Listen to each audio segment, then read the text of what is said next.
യുഎസിലെ San Francisco നഗരത്തിലെ ഉയരമുള്ള കെട്ടിടങ്ങൾക്കിടയിലൂടെ ശബ്ദമൊന്നുമില്ലാതെ മെല്ലെ ഒഴുകി നീങ്ങുന്ന ഒരു കൂറ്റൻ വെള്ള എയർഷിപ്പ് സമൂഹമാധ്യമങ്ങളിൽ വൈറലായിരുന്നു. ഹെലികോപ്റ്ററുകളുടെയും വിമാനങ്ങളുടെയും പതിവ് ശബ്ദത്തിൽ നിന്ന് വ്യത്യസ്തമായി നിശബ്ദമായി പറന്ന ഈ എയർഷിപ്പിനെ കുറിച്ച് നിരവധി ചർച്ചകളും ഊഹങ്ങളും ഉയർന്നു കേട്ടതാണ്. സാൻ ഫ്രാൻസിസ്കോ, ഓക്ലാൻഡ്, അലമേഡ പ്രദേശങ്ങളിലാണ് ഈ കാഴ്ച ദൃശ്യമായത്.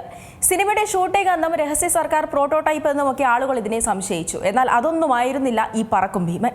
സുസ്ഥിര വ്യോമയാന സാങ്കേതിക വിദ്യയിലെ ഒരു വിപ്ലവകരമായ മുന്നേറ്റമായ പാത്ത്ഫൈൻഡർ 1 ആയിരുന്നു ആ എയർഷിപ്പ്.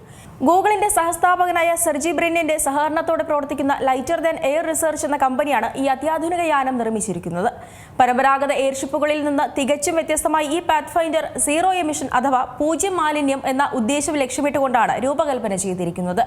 124 മീറ്റർ നീളമുള്ള ഈ എയർഷിപ്പ് ഹീലിയം ഉപയോഗിച്ചാണ് പ്രവർത്തിപ്പിക്കുന്നത്. അതായത് ഇന്ന് പറക്കുന്ന ഏറ്റവും വലിയ വിമാനങ്ങളിൽ ഒന്നായാണ് ഇതിനെ കണക്കാക്കപ്പെടുന്നത്.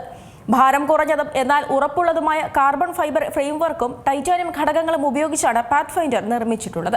12 ഇലക്ട്രിക് മോട്ടോറുകളും ഇതിന്റെ പ്രവർത്തനത്തിനായുണ്ട്.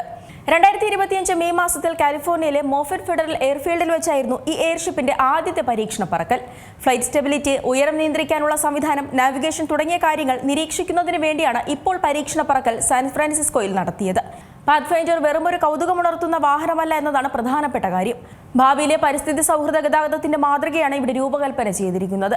ഇന്ധനം തീർക്കാതെ തന്നെ യാത്രയും ചരക്ക് നീക്കവും നടപ്പാക്കുകയാണ് പുതിയ തലമുറ എയർഷിപ്പുകളുടെ ലക്ഷ്യം.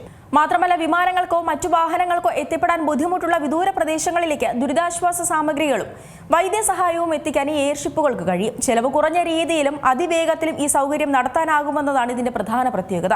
അതായത് പതിറ്റാണ്ടുകൾക്ക് ശേഷമുള്ള ഈ പുതിയ പാത്ത്ഫൈൻഡറിന്റെ വരവ് ഒരു പുതുയുഗത്തിന് തുടക്കം കുറിക്കുകയാണ്.